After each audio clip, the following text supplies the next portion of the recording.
ఒకసారి ఏమైనా మాట్లాడుతున్నారు వినిపిస్తారు చూడండి.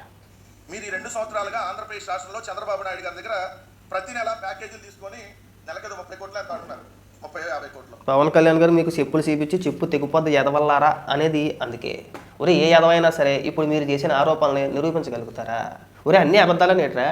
బాబాయ్ గొడ్డల పూట అబద్ధం, కోడికత్తి అబద్ధం, పింక్ డైమండ్ అబద్ధం, 6,17,000 కోట్ల రూపాయలు అవినీతి చేశారని చెప్పేసి పుస్తకం వేశారు, అన్ని జీవోలు ఉన్నాయని చెప్పేసి అన్నారు. జగన్మోహన్ రెడ్డి వేసాడు పుస్తకం, అది అబద్ధం. నూరు తిరిగితే అబద్ధం. ఏ రోజు కూడా నిజం మాట్లాడరంటారా మీరు? ఒరే నెలకు 30 కోట్లు 50 కోట్లు అంటే సంవత్సరానికి ఎంత అవుతుందిరా? 5 సంవత్సరాలకి ఎంత అవుద్ది? కనీసం ఆ మాత్రం బుర్రా బుద్ధి జ్ఞానం లేదేంట్రా మీకు? ఎంతసేపు ఎంతో పనికిమాల ఆరోపణలేనా? ఈ లెక్కలో జగన్మోహన్ రెడ్డి 5 ఏళ్లలో జగన్మోహన్ రెడ్డి ముఖ్యమంత్రికి ఎంత తినేసాడరా? కేవలం సాక్షి పేపర్ కొనుగోలు చేయడానికి నెలకు 200 రూపాయలు చొప్పున మన వాలంటీర్లు ఎవరైతే ఉన్నారో వాళ్ళంతా కూడా సాక్షి పేపర్ కొనాలని చెప్పేసి నెలకు 200 రూపాయలు కేటాయించాడు, జీవో ఇచ్చాడు. కొన్ని 100 కోట్ల రూపాయలు తినేశారు. ఇంకా అలాంటివి చెప్పుకుంటా పోతే కొలలు ఉన్నాయి. ముందు వాటికి సమాధానం చెప్పండి. ఏ ఎదవైనా వచ్చి దాని గురించి మాట్లాడరు.